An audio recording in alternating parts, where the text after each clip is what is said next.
New Orleans Saints and the Cleveland Browns, 2.5. There are some cheap threes on the Browns, but consensus kind of 2.5 across the industry. We're sitting 32.5 on the total. This thing had gotten as low as 31.5, and this is when people said, okay, that's too far. We're going to buy back in on the over. The reason for that being bitter cold mixed with ridiculous wind equals a total of 32.5. We're talking 11 degrees. We are talking 36 mile an hour winds with gusts up to 45. It's a feels like temperature of -10 to -12. So it is going to be absurdly terrible. Now, I'm glad that we did. By the way, guys, if you're just watching this, I do want to mention we are recording this on Thursday, where we typically do this on Friday. So we don't have the complete injury reports, but we do have a lot of the ones for the Saturday games, of course. And so the big news here for the Browns is that Nick Chubb is going to go for them. After 2 DNPs in a row, people were pretty worried that Chubb wasn't going to be able to go. Obviously, in these type of conditions, it's just going to be a run fest. It's going to be literally 50 carries for each team, and it's who can kind of grind it out the most. If you look at this from that standpoint, to me, Steven, it's an obvious advantage to me to the Browns, especially now that Chubb is going to go. I do not see very much success at all for either one of these teams through the air. You have Olave weirdly banged up in this one as well for the Saints. We've seen how poor Deshaun Watson has played for the Browns. And then again, it doesn't matter how strong you are. You can't throw in 35-mile-an-hour winds. You can't throw in 45-mile-an-hour gusts. You will just have absolutely no success whatsoever in this. So I'm expecting this to be straight up old school Army, Navy, type game. And if that's the case, I give a pretty distinct advantage to the Browns, though I have not bet it in my account quite yet. Glad you mentioned Army Navy, because that's what the total was in that game too. It was around 31.5, 32. And anybody that has a very strong opinion or is really confident on one side or the other here, I would just caution you that this is the type of game that is going to have the potential for a lot of variance. You're going to have trouble kicking field goals, which is going to lead to maybe some more attempts to go for it on fourth down, even when it's not a short yardage fourth down situation. You might have more 2-point conversion attempts if somebody scores a touchdown.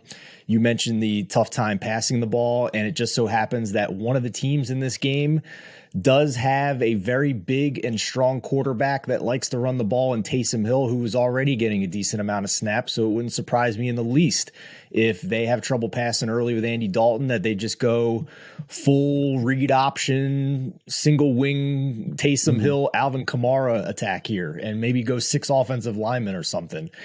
And I'm not entirely sure what happens if that is the case, because the Browns statistically have been one of the worst rush defenses in the league all year.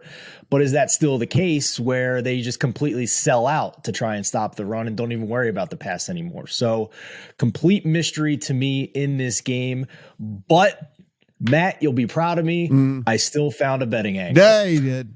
Yeah, most books are too scared to put field goal props up, but our show sponsor BetMGM has. And they have plus money on either team to not make a field goal in the first half, which was a little surprising to me, that could, given the conditions. So I'm getting plus money on the Saints to not make a field goal in the first half and plus money on the Browns to not make a field goal in the first half.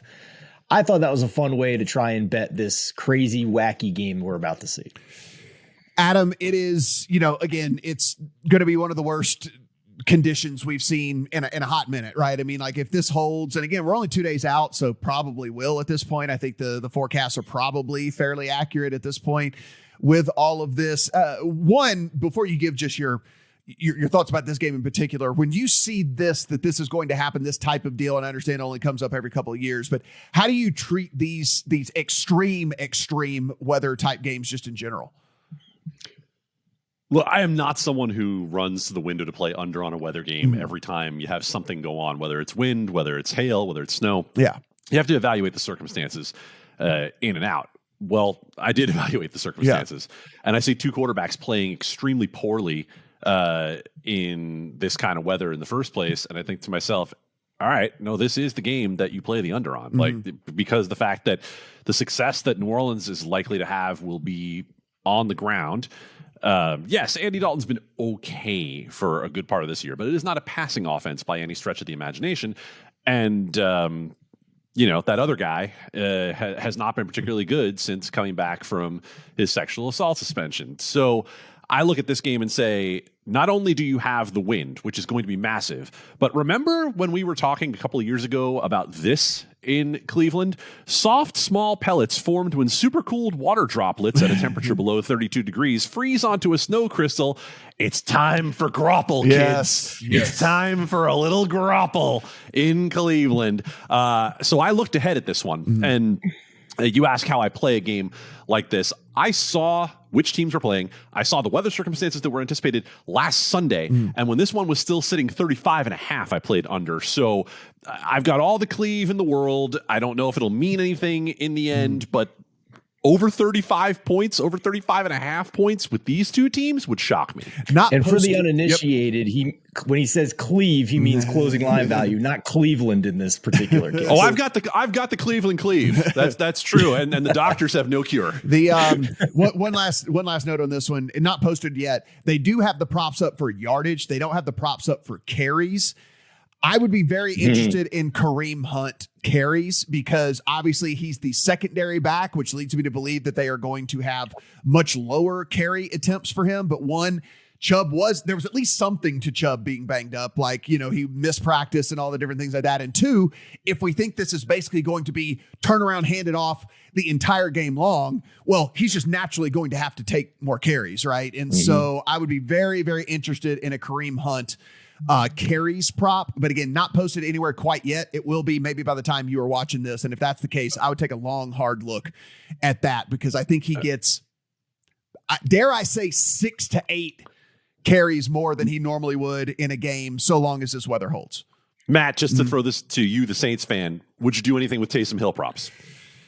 I mean, you would think you'd see a lot of Taysom Hill. I think you see more of the packages, right? But yeah, like more of the, I mean, Taysom Hill rush yards or carries or something like that could be pretty interesting as well, because I'd have to assume they're going to probably be pretty inflated though, right? I mean, they understand the books. Maybe, but like, is it inflated enough would be the question, because if he's normally lined at 10.5 yards or 12.5 yards, if they put it to 16.5, 18.5, is that high enough if he gets 10 carries? I mean, like, that's the thing to kind of keep into account here. So I like that angle as well. So just, guys, again, monitor these props. They'll eventually put them up. They're holding off because they know they're going to get nailed as soon as these things come out. So they hadn't put them up quite yet, but they'll be out soon enough, and then we'll be able to go ahead and try and play some of these. They hate these games so much from a prop standpoint. They hate it.